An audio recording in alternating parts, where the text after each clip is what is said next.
Cerita horor wanita indigo makan di warung penglaris pesugihan tuyul. Seorang perempuan indigo bernama Veronica Jelita mengaku pernah makan di warung bakso memakai penglaris.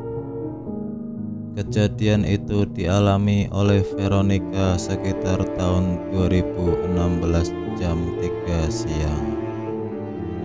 Saat itu Veronica dan teman berkumpul bersama siang itu.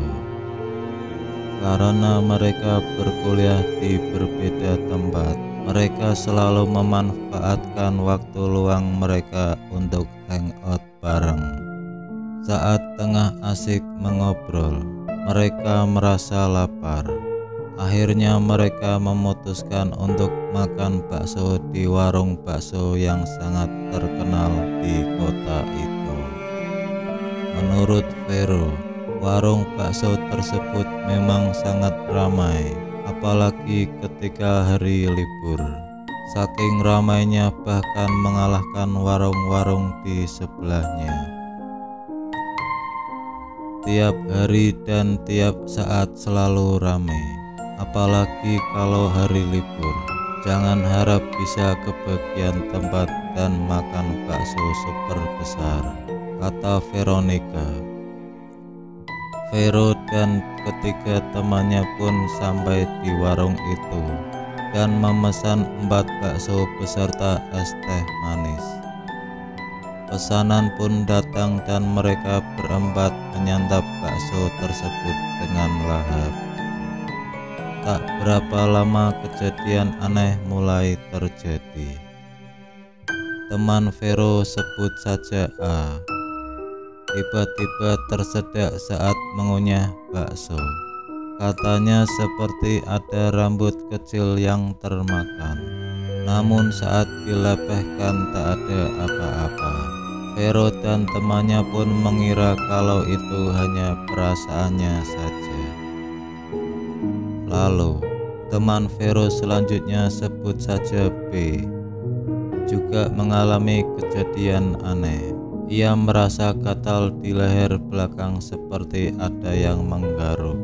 Padahal rambutnya sudah dikuncir saat itu. Vero dan lainnya pun tak ambil pusing, karena mereka sedang sibuk makan. Vero pun juga mengalami kejadian aneh. Ia merasa ada yang menarik ubun-ubunnya dan ia merasa ada sesuatu yang aneh pada baksonya. Baksonya berasa banyak, padahal saat di awal datang hanya ada 5 bakso kecil dan 1 bakso yang besar. Sudah beserta sayur dan bihun. Kita sampai capek ngunyah. Kita nyadar itu pas udah sampai rumah, kata Vero.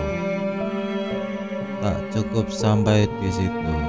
Teman Vero si C mengungkapkan bahwa ia selalu melihat ada anak-anak kecil yang bolak-balik di belakang Vero.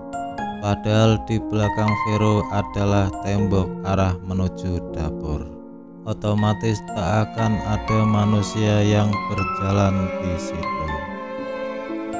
Puncaknya adalah Vero melihat sesuatu yang aneh sedang mengaduk makanan.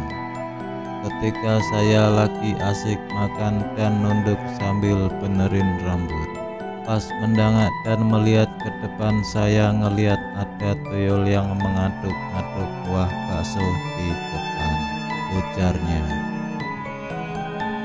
Berbadan kecil, botak, tapi kuku tangan dan kaki panjang. Kulitnya bopeng seperti bekas cacar. Saya seketika merinding. Nafsu makan hilang. Gak bisa ngomong.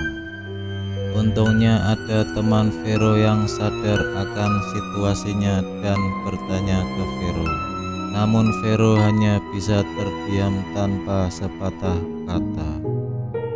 Pas udah sampai rumah, akhirnya saya cerita semua ke teman-teman saya dan mereka sadar Emang ada yang gak beres sepertinya sama tempat makan tersebut, pungkasnya.